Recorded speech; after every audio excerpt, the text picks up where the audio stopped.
Yo, welcome everybody back to the JV Sports Room. As usual, your host, JDino, the other half of the team behind the scenes, my man Vince. Yeah. Back after a couple-week layoff. Yeah. Over in the Kobe corner. We're not going to rescreen you, but a very disgruntled football fan, I'm sure, right now. J Money, welcome back to the show. You know, it's all good.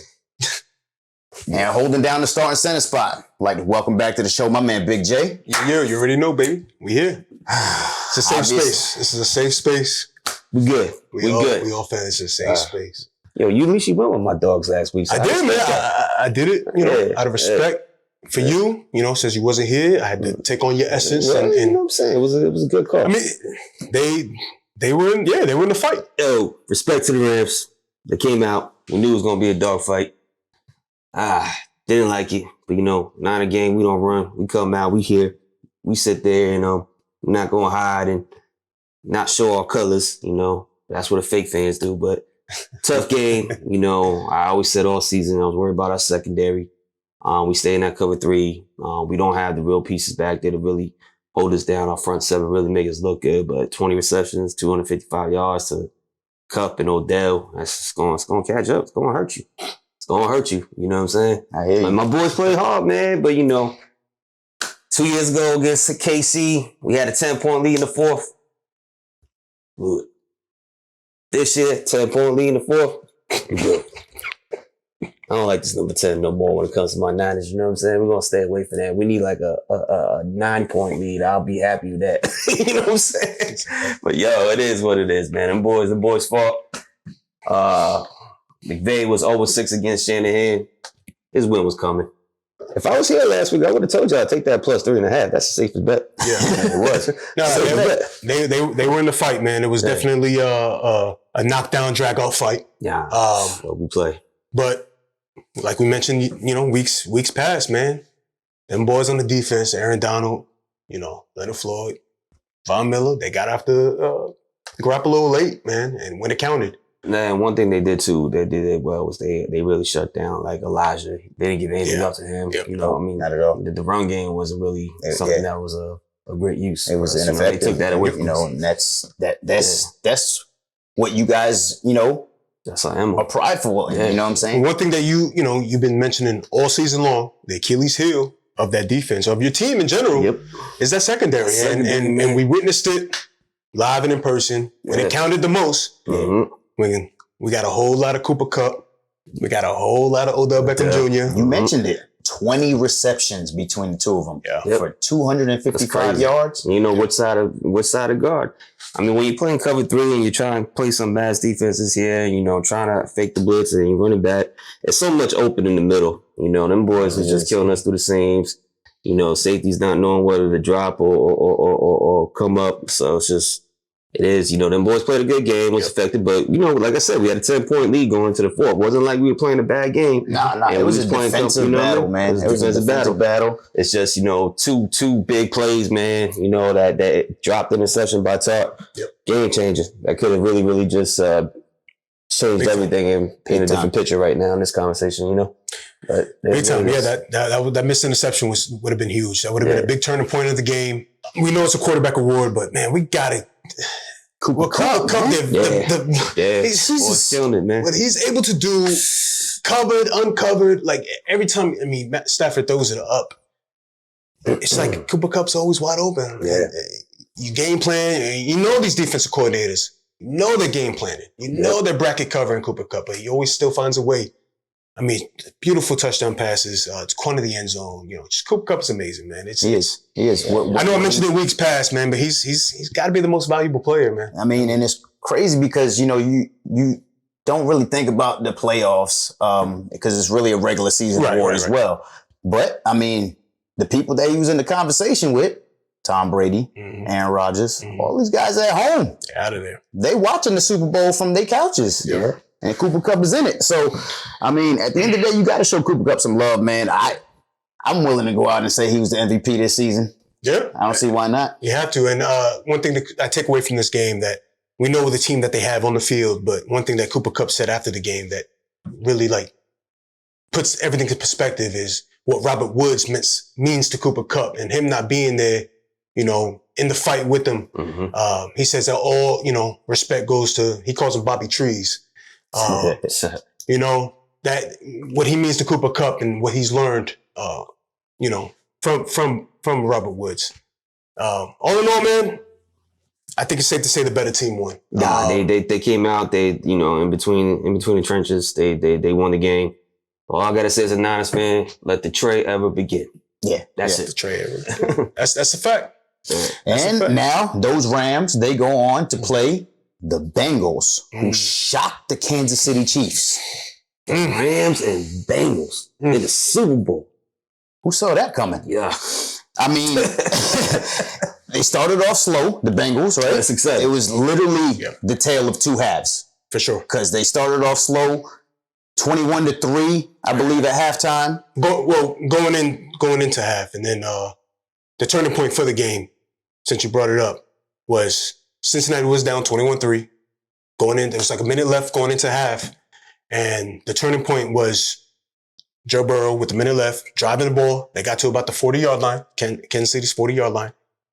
And he hit Samaje Perine with the dump-off pass. That Samaje Perine took to the touchdown. That play alone, if you watch watch how the game was going, that was the turning point of the game, because from that point forward, even at the end of that play, they scored a touchdown. KC gets the ball back down to the goal line. And they run a reverse with Tyreek Hill, and Tyreek Hill gets stopped by Eli Apple with a huge tackle. Yeah. And from those two plays forward, from the rest of the game in the second half, it was a momentum shift. It was exactly a momentum shift, man. So those two plays alone were the turning points of that game, man. So give it up to Burrow, man. In 3 years, he wins the national championship with LSU. Obviously, he lost last year with the injury. He comes back, and he's in the Super Bowl. And he took out the guy that we all have been calling the young GOAT. He's a winner. He's a winner. We see the change in the tides here. Who is really going to be the next man up to take over this league? As a matter of fact, Joe Burrow actually made history.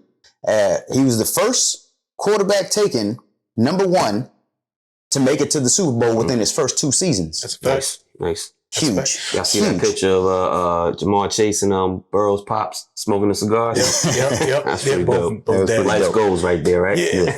Watching Joe Burrow, man, in the second half, for me, watching him, the big things that we took away that we touched on last week for the Kansas City side, what Mahomes is able to do with his feet. But what Joe Burrow was able to do with his feet, getting out of trouble, extending plays, getting first down. Like a 70-year-old grandpa? It honestly reminded me, it's funny because he was actually calling the game, Tony Romo. It reminded me of Tony Romo back in the day with the Cowboys, was he's able to do, not super athletic, but just doing enough just to get the first down or move the chains or get out of the pocket, extend the play, throw the ball down to T. Higgins. I mean, his ability to move around that pocket, coming off the ACL, like you mentioned, man, we could be witnessing, like you said, changing of a time. Maybe there's a debate on who the next, the next great one's going to be. I think my favorite my favorite part about the game was that his name really came into effect. Big play Joe, right? Joe Cool. KC limited them all the way up until that Samaje Perine touchdown on offensive plays of over 20 yards. Up until that point, I believe they only had 1. And then that big play, it was the change of the tides. And before you know it, the second half, it was big play after big play after big play. And that's exactly what changed the game, was big play Joe making those big plays, man. It's great, man. It's great to see it, man. Like you said, it might be the beginning of a new era, right? I mean, you can see it in his eyes, right? He's got that. He's been there before, man. He's been there before. Never mind, he's from Ohio, so you talking about the Ohio kid, taking the team that's in Ohio to the Super Bowl. Exactly. I mean, it's a great look. It's every kid's dream, LeBron right? got all the world of respect for him because LeBron kind of felt that. You know what I'm saying? So he even said something to him on Twitter in terms of saluting him and just amazed by the talent that he brings to the field every day. Yeah. But on the other side of that ball, I know we in our group chat we were discussing it. The end of the regulation, Kansas City has the ball inside the 5. And we're texting back and forth like, yo, what are they doing? I mean, Mahomes running back around, like throw the ball away. He takes a sack. Yeah, exactly. 100%. And then he does it again the next play, runs around, has all the time in the world. Yeah, either you just... It takes another sack fumble. Yeah. As a sports fan, I looked at it as if he didn't want to give the ball back to Joe Burrow. It's almost like he was playing scared. That's kind of what I got out of it too. He was a little frazzled, and he didn't want to give the ball back to Joe Burrow, so he'd rather waste all the clock. He's got all fundamentals by yeah. What are you doing? And it goes. It's like almost like they were fighting against themselves. Right. They know how they play. Right. They were scoring the ball, throw the ball. And they were playing soft or scared. Like, it was just... It didn't seem like the Kansas City Chiefs we know. And then somebody else that needs a humongous shout-out that also could very well be the MVP of these Cincinnati Bengals is that kicker, McPherson. He went 12 for 12 in the playoffs so far, including game winner after game winner, back-to-back weeks against the number 1 and number 2 teams in the AFC. Shout out to that young boy McPherson. You calling it, and on top of that, he's calling his shot too. Yeah. He's telling Joe Burrow as he's coming to the sidelines, hey, we're going to the AFC Championship. Yeah, gotta love it. Then the next week, hey, we're going to the Super Bowl. Like, he's just calling his shots. Yeah. Shout out to Evan McPherson for sure. For sure. Hey, them field goals, man, it's like they're important. They're important. You gotta hit the 3, you gotta hit the extra points. That's just like hitting the free throw in basketball, you know? That's the level of importance that those kicks bring. So now we got the Rams and the Bengals in the Super Bowl. Crazy. We're not going to get into the Who You Got segment of the show, but we definitely going to preview that a little bit. Yeah. What you guys think about this Super Bowl? First of all, who would have thought we would have been here? Yeah. First of all, not to mention the second year in a row, we have a home game for, Super Bowl team, the Los Angeles Rams in SoFi Stadium. Yeah, shout out to them Rams making the dream come true, right? The Super Bowl in SoFi. Jared Goff got the boo-boo face right now. Hey, it's going to be hopefully it's going to be a fireworks show, man. I'm hoping for some fireworks for sure. I'm thinking it's all going to depend on how that offensive line decides to step up to that Rams pressure that they are going to bring. Yep. Does that offensive line step up enough to allow Joe Burrow to make the big plays? We'll see. I guess we'll see. It's going to be interesting to see. One thing about Joe Burrow that, we can say, this man, not him alone, the team in general, the Bengals, they beat the number 1 and the number 2 seed to get here. So they've been tested on the road, mind you, in Nashville. In Arrowhead Stadium in Kansas City, on the road. So they've been tested. They've been tested before the playoffs, man. Having to beat Kansas City just to even take over that, lead in this AFC to get that wild. And then we've talked a million times about how close and tough their division was. I mean, they've been tested all season, battle tested week after week after week, beaten up and getting beat up by those teams in that division. I mean, I think we saw a lot of Joey throughout this playoffs. We saw that air show. We saw that. But I think in this game, cannot be more important enough to actually get Joe Mixon highly involved in this game. Heavily. I think that could be a difference maker for them. Yep. Why they coming in with that edge pressure and just mixing, playing in between the trenches and hitting the whole hard. Agreed. It could be a difference maker. I think the screen pass is going to be their favorite weapon this game. Yeah, you need somebody else to step up. Yeah, Ramsey is going to possibly take Jamar Chase out of the game. Will it happen? Probably not. But I mean, we've said that about exactly.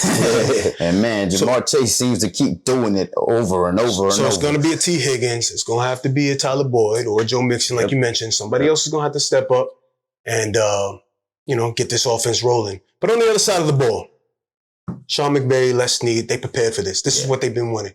Giving up all the draft capital they could to bring Matt Stafford in. Bringing in high-valued free agents like Von Miller, like Leonard Floyd, Odell Beckham Jr. trading for him. This is what they wanted to do. Yeah. They are, and they're at home. They are where they wanted to be, at home. So they put all their chips in, and they're going all in, man. Yeah. So it's not going to be easy for Cincy. I'll tell you that much, boy. No, it's going to be tough. It's going to be a tough game. Speaking of a team that put all their chips in, And now looks like they may be at the end of their little run. Tom Brady officially retiring from the Bucs after 22 seasons. Wow. Hold on, let me go right and say that again. The GOAT. There you go. Tom Brady officially retiring after 22 seasons. After 7 Super Bowls. After 5 Super Bowl MVPs. After 3 regular season MVPs. After being the number 1 in passing touchdowns, passing yards, and wins. Hands down the GOAT. Hands down. Hands down. No argument there. You are hands down the GOAT, Tom Brady. But we got that G-man watching over you. Yeah, why not? To the Bucs fans, you might as well get the Crimsicles back out because it's about to go back to that era, man. Yeah. That's a fact. Godwin's gone now. He's leaving. Watch over him, G-man. That's a fact, man. You call it, man. The great one's gone. It's the end of an era. It's the end of an era. You know, we had both Manning brothers gone. Breeze, gone. Rivers, gone. Roethlisberger, gone. Now Tom Brady. The accolades on top of accolades on top of accolades. There is no argument. Yeah. He is the greatest of all time, man. Player in the NFL of all time. Yeah, you got to give it to him. So many of us football fans cannot stand him and this and that. But at the end of the day, man, you know, got to give credit where credit is due, man. Hey, look, all I can say is as a Giants fan, I'm glad we got ours. Hey, we got ours too. Yeah, sure did. NFC East boys. Just you the GOAT. You just can't get past NFC East and Super Bowl. I'm just saying. That's a fact. That is a fact. But man, it's been a ride, man. It's been a ride for sure. It's gonna be interesting to see, you know, where the game goes. And even Tom Brady's even mentioned it in his retirement post, saying it's time to leave the game to these young, hungry, you know, quarterbacks. Yeah. And we got a lot of good ones, man. That is. Got a lot of good ones. I mean, he's definitely leaving the league into good hands. We just mentioned Joe Burrow. Obviously, they've been saying it for years now that Patty Mahomes is the young GOAT, right? That's like kind of his nickname. What other quarterbacks you guys like that, you know, Tom Brady is kind of handing the league over to? Well, I'm not going to be biased here. You know, obviously I'm a Niner guy, but I might be taking one of your boys here. Okay. But, you know, Justin Herbert, man, that dude's going to be in the game. Yeah. You know? I mean, he's definitely going to be someone we're going to be talking about years and years down the road. So that's the guy I would say. I mean, this guy's not young, but he's still playing. We have to throw him because he's now next in line as far as the OG veterans. But let's see what happens with Aaron Rodgers. But another young guy, man, that I still enjoy. You know, you mentioned, you know, Herbert, but Kyler Murray, man. Kyler Murray is another electric player, man. And it's going to be excited to see, you know. Where does Deshaun go? Yeah, where does Deshaun go? You know, I mean, the league's definitely in good hands. You know, Brady's going to be obviously first ballot Hall of Famer. He needs to be in there right now. Yeah, they're probably going to do some type of inductee ceremony ahead of time for him. But you know, how about as far as coaches, man? You think Sean Payton? He just retired. You think he gets into first ballot Hall of Fame? Yeah. I mean, got a Super Bowl. You know. Is he really, really done though? That's what I question. That's a good point. That's what or is he just done with New Orleans? Because that situation is going to get scary. It is. It is. The cap room. Room's ugly. I think you're on point with something there. Yeah. You know, could this be a little, you know, escape route? Yeah. So we'll see. See who takes that job, man. I know they have Brian Flores on the list over there too, so we'll see. Yeah, I think there's this talk about him possibly signing with Houston. That's still up in the air. But a couple other teams that have new GMs and new coaches. Let's start off with my G-man. Thank you very much. Joe Schoen, new GM, and Brian Dabble, our new coach. It looks like we just took half the front office from the Buffalo Bills, right? Yeah. It's a copycat league, man. You see what they're doing well, and you pluck from there. And if I'm a Giants fan, I'm excited. You look at Daniel Jones and the style of quarterback he is, and you look at, you know, Josh Allen, the style of quarterback he is. very similar quarterbacks. Agreed. Maybe the arm strength is not there on Jones' side, but as far as the running ability and you've seen what Brian Dabble was able to do with Josh Allen, maybe there's, they've already come out and said that, they're committed to Daniel Jones. I mean, I'm excited as a Giants fan. I think from a GM perspective, man, having a new GM there, new face, new management, you got to be excited with those 2 first-round picks in the top 10, and hopefully they capitalize off that. Thanks. Not just picking them, but getting more value off of one of those picks and moving back and things of that nature. And then, with them saying that they're committed to Daniel Jones, obviously we don't have to, use one of those first-round picks on a quarterback. Right. Maybe we get another one late, to, challenge him a little bit. But I'm excited as a Giants fan. Love what the Bills did this year, and if we could do half of what they did this year, that, we've got the weapons, so why not? Why not get a good play caller to actually use those weapons properly?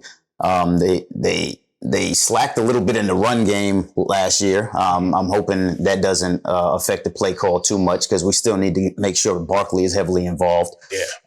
But I like it, man. I like it. Dave Ziegler.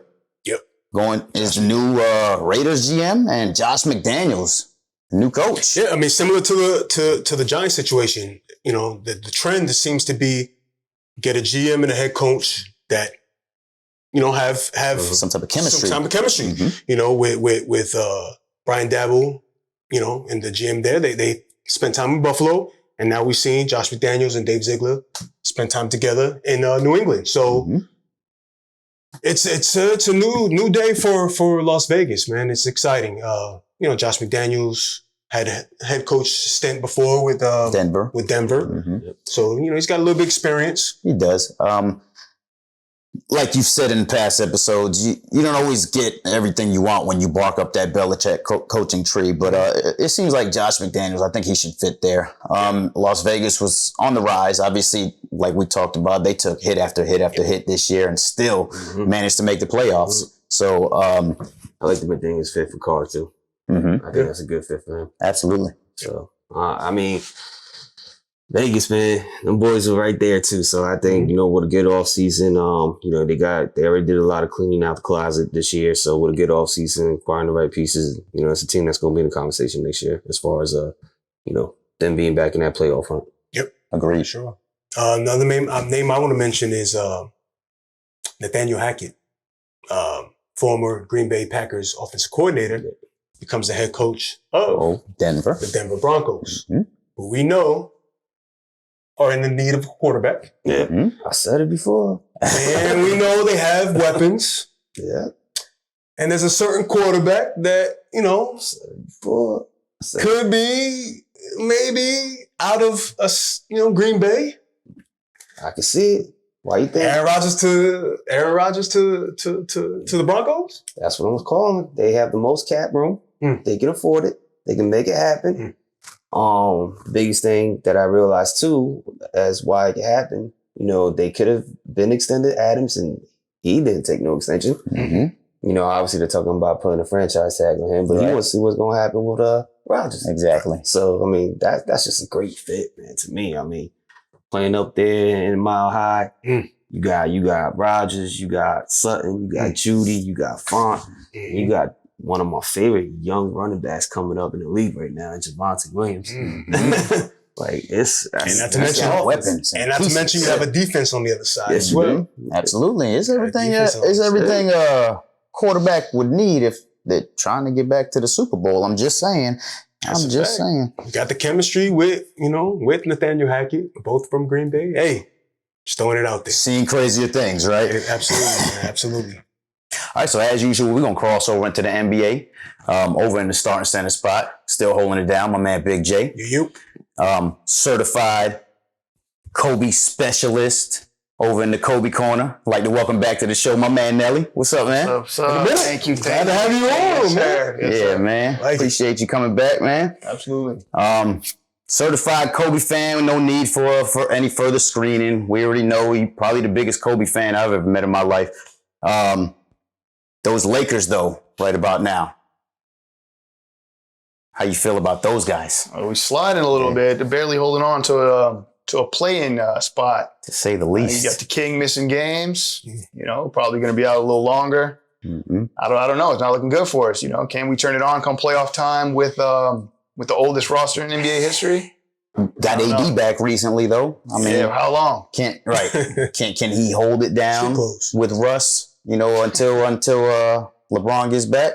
You would hope so. As a Lakers fan, we hope so. Yeah, we hope so. Yeah. So we need the King. Yeah, they're one of the teams that are on the slide right now. A couple other teams, Utah over there, a lot of injuries. Mm-hmm. I don't really know what's going on with Donovan Mitchell and Rudy Gobert. They've both been out for a while, but I know they just lost Joe Ingles to a torn ACL as well. So Utah kind of sliding right now as well. That speaks to it. They're missing 3 of their top guys. I think they played a game the other day with missing their top 6 guys. So, you can't win with replacement players. Yeah. Not in this league. So, you hope those guys come back and maybe you can make some noise and kind of fill that spot they kind of were wanting to fill a couple years ago, but not with these injuries. It's tough, man. NBA is a long season, man. It's a long grind, day in, day out.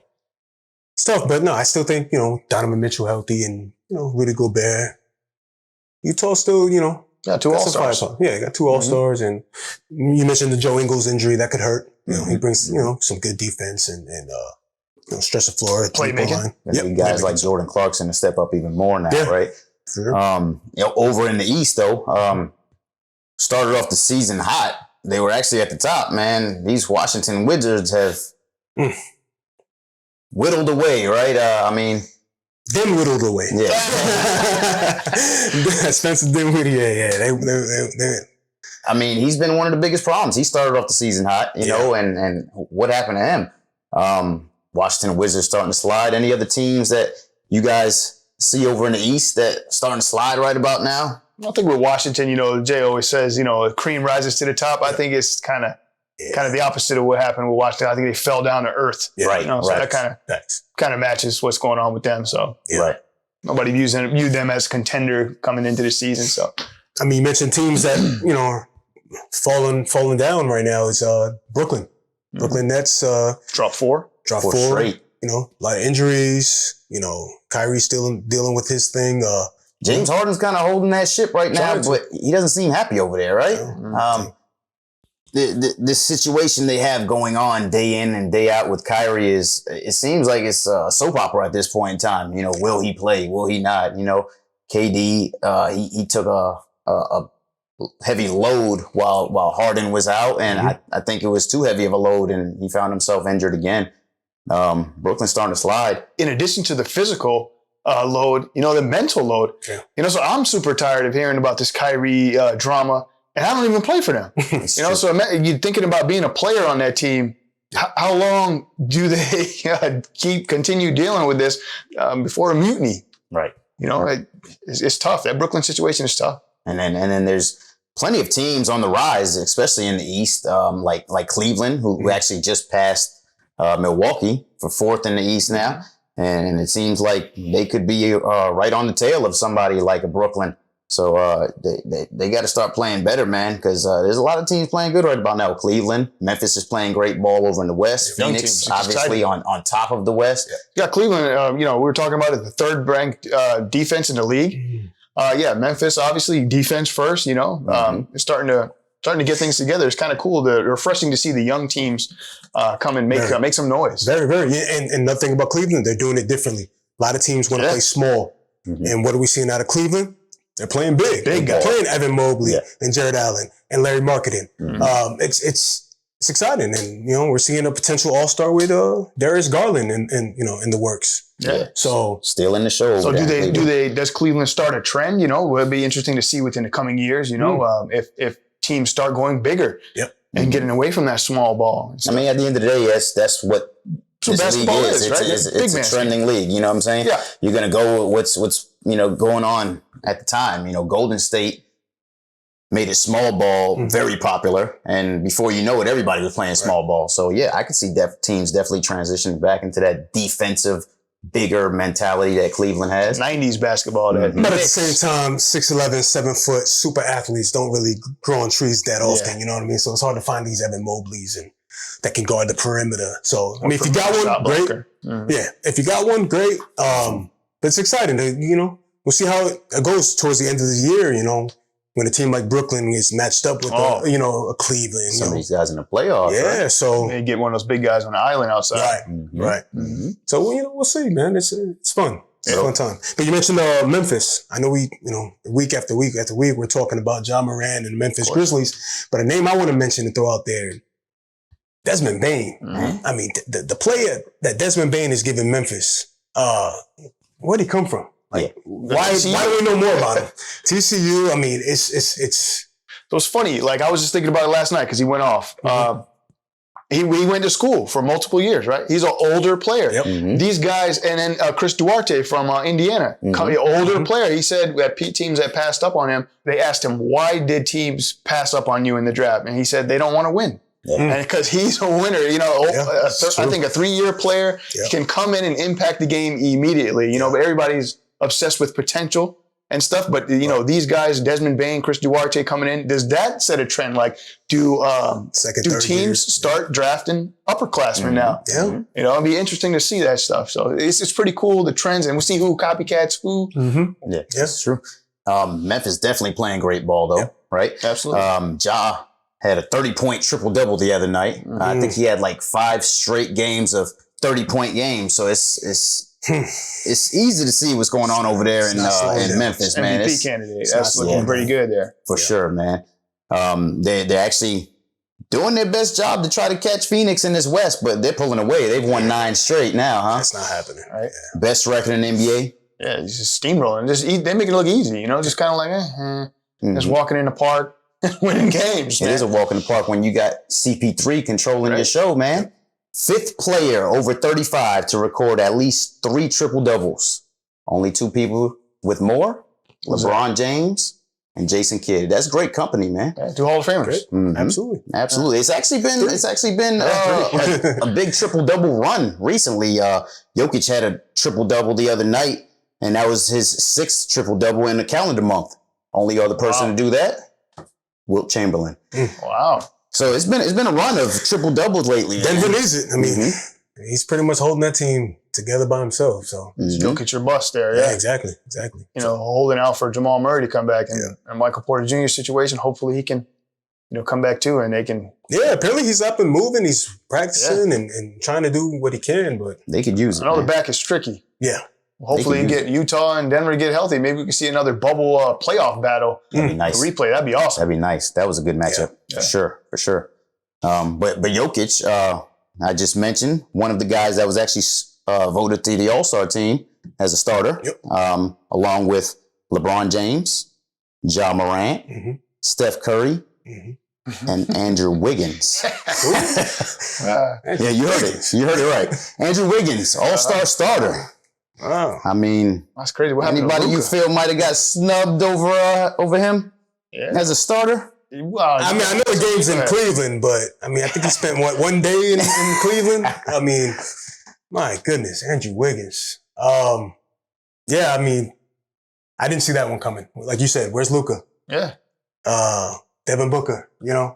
I mean, and I'm not even the biggest fan of this guy because I'm not a humongous fan of his leadership skills, but even Cat's playing better than him, and Minnesota's 7th in the West right now. So where's Cat over Wiggins at this point in time? That's tough, man. So, I mean, that's the starters in the West. I mean, what we were talking about that format, though. So is it the format, or is it like that Wiggins gets in, or is it that he deserves it? So like they got we were talking about Luka listed as a guard or backcourt player, and then the front court player is Wiggins' as front court player. Right. So like, do they just need to scrap that, or because it's an all-star game, it's fun. Let it be free for all. We want to see whoever Luka. gets in. I agree. We definitely want to see Luka. Yeah. There's no high-selling Andrew Wiggins jerseys. Not at all. Number 77. I think that format would really killed it for them this year. Too many fan votes. So they got Wiggins as a starter. I didn't even personally think he'd be a reserve, but I mean, who else you guys got as reserves for this West now? I mean, I just mentioned them: Devin Booker, You know, for sure. No Gotta be. brainer. I mean, as long as he's healthy, you know, throw him in there. Luka, another name we mentioned. I mentioned Cat. He should definitely make it as The well. numbers are there. A couple guys over in Utah, right? Yep. Mitchell, Gobert. What about, I know you guys mentioned it a little bit. Gobert, you know, the rebound numbers are there and the defensive prowess. You know, It's not most. you want to reward him, right? You know, but he's not, like we said, he's not exciting. He's Right. Andrew Wiggins type. Anthony Edwards. Yes. A guy I'm throwing out there. Yeah. Get him in there. Do you Why not? Why averaging not? 21 points a game? You know, that could be a fringe type player, you know? Oh, yeah. It's interesting. It brings Of course, CP3, of course. We're Yeah. not going to forget Absolutely, about CP3. yeah. That's probably who you were forgetting. Yeah, CP3, but no, Anthony Edwards for sure, man. I mean, he brings the excitement. Young player. You know, he's taking over the mantle of the number one guy with the Minnesota Timberwolves. I don't see why not. And If Andrew Wiggins can make it, I mean, why not give the guy that's averaging almost 22 points No a game? disrespect to And Andrew the thing Wiggins, is, he's exciting. You know, that's what I exactly want. what you want in the All-Star game anyway, right? Yeah. But over in the East now, we got Trey, DeMar DeRozan, Kevin Durant, Giannis, and Joel Embiid. Any arguments in that starting lineup? how can you? No. Maybe Trey because his team success, but you know they just came off 7 in a row. I know he has a little shoulder thing going on now, but Yeah, they're starting to come together, Atlanta. So what'd you have in there? maybe Over Harden. Trey? Maybe Harden's been healthy all season. You I know, can he's a get little behind that. Yeah. chubby early, but he's healthy. Yeah, he's back in shape, and I can get behind that. he's holding up the ship for them right now with KD out and Kyrie playing whenever he plays. Yeah. But over in the East, I mean, if those are definitely your starters, I mean, what players or reserves you like coming off that bench for them? Well, I think we mentioned that KD's already come out saying that he's probably not going to play in the game. So we're going to have to already have a sub in there. Replace him probably with Tatum, you think? I like that. I like Jason Playing Tatum. good. Um, Both Celtics players make it, huh? Would you say, or the record not really reflecting? They both average 24 plus. yeah, I think they both make it. Okay. If it's me personally. I can see it. I mean, I think the only snub Jaylen Brown might get is he's missed some games. Okay. But outside of that, I definitely see him in there. Harden will definitely be a guaranteed. I like Zach LaVine to make it. Of course. You know, numbers almost identical to DeMar DeRozan. So Jimmy Butler. I mean, with Miami being second in the East right now, Jimmy's got to be in that conversation. Yeah. You know, some fringe players, you know, Vucevic, we were talking about a little bit, you know, since they're the number one team in the East, do they get a nod for 3 players, you know? And then Miami, you know, I know maybe a little bit of a lifetime achievement award with Kyle Lowry, but, you know, he's been mostly healthy throughout the season and he's been riding that ship and they're second in the East. That's pretty good. He's been kind of that glue for them. Yeah, a lot like a CP3 out there in Phoenix, you know? It's pretty cool to watch. And another guy that we know we're going to see in there that Isaiah actually mentioned last week is that young boy, man. We like what he does, man. You know, flashy passes and all of that stuff. We're going to see LaMelo Ball in the game, right? no, for sure, yeah. LaMelo Ball. We talking All-Star. We talking flashy, fun, exciting. I don't think there's anybody in the league more exciting right now than LaMelo Ball. I mean, very few. What about Miles Bridges? Yeah. As an all-star, you know, I know they've talked, you know, gave him consideration, but you know, how many spots we got? Because we got, you know, Cleveland with their emergence. We haven't talked about their guys, you know. So the games in Cleveland, do they get an extra nod? One or two players? You got to have one because of their success. I agree. Yeah, do they get and Darius the Garland? fact that it's in Cleveland. Get Darius Garland in that Darius game Garland. for sure. Yeah. So that kicks Bridges out. Good call. No, good call. Good call. Yep. Respect to Bridges, though. He's been stepped up his game. Yeah. So I just want to, you know, maybe another Bogle player would be Fred VanVleet. You know, big numbers. You know, they're after a bad season last year, they're starting to work their way up the standings here into the play-in tournament. Maybe giving him a nod. Toronto 8th in the East right now, I think. Something around 8, 9. Yeah. So I mean, then I think if you're gonna give Freddie VanVleet any type of praise, you got to talk about Siakam. He's been playing great basketball lately too. Yeah, under the radar, the Raptors. So the whole deserve some team. respect. I think it really depends on the format because I think there may be another spot or two left, but I feel like they're gonna try to squeeze a big in there, Need to. just for the All-Star purposes of the formatting and stuff like that. Sabonis, you know. Yeah. Big like him. But Yeah, I mean, Little Vucevic Indy's kinda, you know, just to not fill out the winning, so rosters. I'm probably more along the Vucevic lines myself as well. for sure. All right, well, speaking of Sabonis, actually, he's actually been one of the names that keeps popping up in this trade deadline. We got the trade deadline just a little over a week away. Any players that you might see having a new home within the next week or so? Miles Turner has come out publicly and say like he wants to be a focal point on a team. Miles Turner is a nice one. Like, so you got to split them up too. Got to. You know, Sabonis and him. That's the problem the Magic run into. You know, you have too many good, decent players at the same position. You know, only 5 guys. They're saying the Pacers are saying that they want a similar trade, of course, that the Magic got for Vucevic for. I thought we got lucky with that. Yeah. We got 2 first-round picks, and what else we got? 2 first-round picks is nice. And one turned out to be Franz, so that's huge. 2 first-round picks and Wendell Carter. And Wendell Carter, starter. And we got rid of Aminu. That's huge. And his contract. That contract. Come on, man. Considering I ain't want Vucevic anyway. And then the 2 seconds for Aaron Gordon. Yeah, that was kind of cheap. You get this haul for Vucevic. And right. That's exactly what I said, nothing, bro. Aaron Gordon. I guess the money, though, I think that we saved up on, you know, it was like a cap. He was making, Vucevic signed a $100 million deal. Aaron Gordon signed 80-something. Yeah. He was on a small deal, Aaron Gordon. It was like 4 years, 80-something. I think that's the most they could give him at his second contract. The older people got a similar contract. But, you know, honestly, he ain't playing that good, Aaron Gordon. No, he don't like the same knock with Bamba. You know, they give Bamba. I like Bamba. Bamba got all the potential, man. But you know, does he want to play? You know, he just kind of lollygagging out there. Right.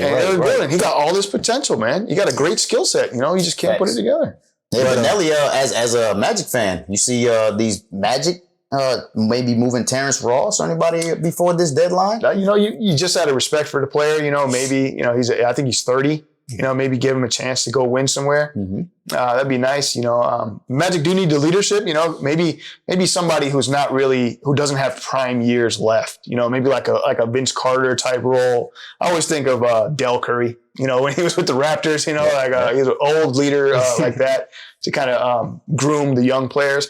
And maybe Terrence Ross isn't that guy. Maybe give him a chance to go win somewhere else. You know, maybe the Lakers make a push for him. You know, he could fit in really nice there. Malik Monk's getting a lot of minutes there, so Terrence Ross could supplement that also. You know, that scoring that he's providing there, and he could fit a lot of places. You know, he's a great player. You know, great igniter off the bench. You know, Human torch. Well, I got a trade that already happened. We can kind of touch on a little bit with the New York Knicks and the Atlanta Hawks, with Cam Reddish going to New York for Kevin Knox and a 2022 first-round pick. Peanuts. I mean, you got Solomon Hill in that trade and a second-round pick as well. So, you know, it's exciting. I love the trade deadline, man. I love the trade deadline. Exciting. Yeah. Does Cam move the meter? You know, the addition of Cam Reddish. I like Cam Reddish, man. I like them coming out. I think he gives them excitement. He gives them a guard.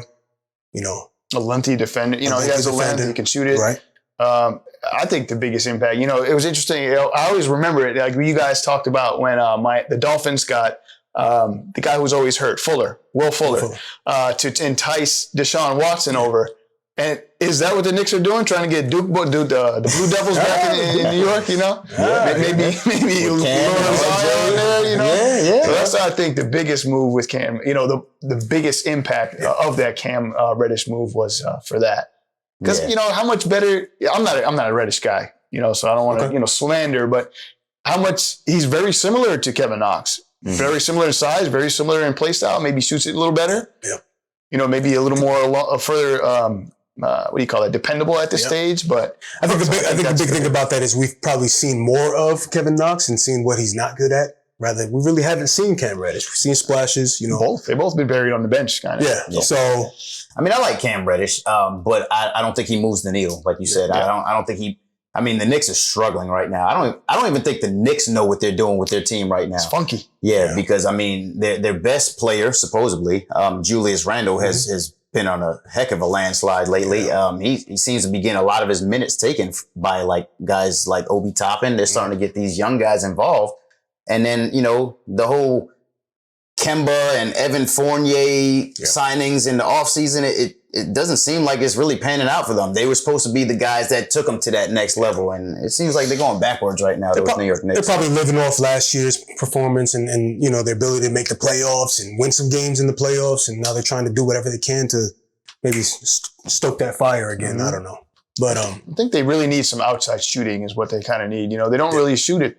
They don't really have any shooters. You know, Evan Fournier is kind of like a poor go-to scorer. No knock on him, but he's not a dead-eye shooter. Maybe that's why they bring in Reddish, to spread the floor. But they could use some shooters, and I think take some pressure off that strong interior offense they have with Randall and even Toppin. Toppin's not so great away from the basket, but true. So I think that's what the Knicks need, and hopefully they can get it right. Maybe make some trades and figure out some stuff. Mm-hmm. We'll see. Any other moves you guys might want to see during this deadline? Man, you gotta think like the big one is Ben Simmons, right? Does anything happen with Ben Simmons? Does he end up going anywhere? I know like they've been talking about Daryl Morey wants to maybe get James Harden, but James Harden, Brooklyn's not going to trade him. He's a free agent after this year. Maybe they do some sort of sign and trade in the offseason, but then you waste this year. Is it wasting this year for Philly? Right. You got an MVP candidate who's a little bit checkered injury past. Yeah. Can you afford to pass up on an opportunity to win a championship during the prime of Joel Embiid's career? Correct. I agree. 100%. That's a risky move. It is. It is. So maybe you take the best offer. Is it a Sacramento deal? Is it a deal with a Portland? What's going to happen here? I like the idea of a Sacramento deal. I mean, De'Aaron Fox seems to have overstayed his welcome over there in Sacramento. They've drafted Tyrese Halliburton last year. They drafted Davion Mitchell this year. So it seems like they might not be looking to move forward with their De'Aaron Fox. So I can see a move happening with them. They're also maxed out. Like, we've seen, and they haven't we've seen what they've been able to do. They haven't been able to make any noise at all. Sniff the playoffs, So another one, I was thinking about, we were talking, does Boston make a move for Simmons? Simmons can fit so many places. It makes it so interesting. It'd be so exciting if he can move before the deadline, but yeah, the Boston spot that's a really good spot. Maybe you break up one of those two boys, Tatum and Brown, to get it done. Because we've talked so many times about how isolation basketball they are. Like, they need a Ben Simmons, somebody that can move the ball around. Mm-hmm. I mean, Ben Simmons not looking to be your primary scorer. No. He wants to be the facilitator. And I think that's exactly what like a Tatum needs, and especially a Jaylen Brown. But you might have to break them boys up. You're right, man. That would almost, to my eyes, almost catapult them to contender. Up there with Milwaukee, Brooklyn, and then Philly and stuff. That'd be nuts. And it worked both ways. Say he goes to Jaylen Brown or something, goes to Philly. Come on. Imagine giving Philly Jaylen Brown right about now. Yeah. They're sixth in the East. Give Embiid another scorer, man, on the outside. Agreed, man. Take some of the pressure off of him. Simmons has been fined over $19 million this season, man. There's ways around that, though. Jeez. Huh? That's a lot of money. That's a lot of money. It sure is, to just throw away like that. Holy. All right, gentlemen. Well, that's all the time we got for today. My man Nelly, I appreciate you holding down that Kobe corner. Yeah, man. Appreciate it. And Big J, as usual, starting center spot. Appreciate you holding it down, man. Appreciate you, man. And as usual, thank you guys for watching. Check us out at sportjv.com. Like and subscribe us on YouTube, and follow us on Facebook, Instagram, and Twitter. And as usual, I got a quote for you guys. We mentioned them earlier, so I got a quote from Wilt Chamberlain. Everything is habit forming, so make sure what you do is what you want to be doing. Thank you guys for watching.